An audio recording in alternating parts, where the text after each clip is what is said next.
ہا یا عین صاد، یہ تمہارے پروردگار کی مہربانی کا بیان ہے جو اس نے اپنے بندے زکریا پر کی تھی۔ اذ نادى ربه نداء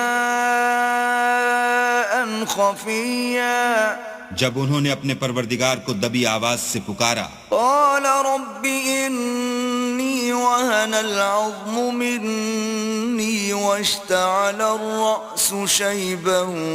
ولم أكن بدعائك رب شقيا، اور کہا کہ اے میرے پروردگار، میری ہڈیاں بڑھاپے کے سبب کمزور ہو گئی ہیں اور سر شعلہ مارنے لگا ہے، اور اے میرے پروردگار میں تجھ سے مانگ کر کبھی محروم نہیں رہا۔ وَإِنِّي خِفْتُ الْمَوَالِيَ مِنْ وَرَائِي وَكَانَتِ امْرَأَتِي عَاقِرًا فَهَبْ لِي مِنْ لَدُنْكَ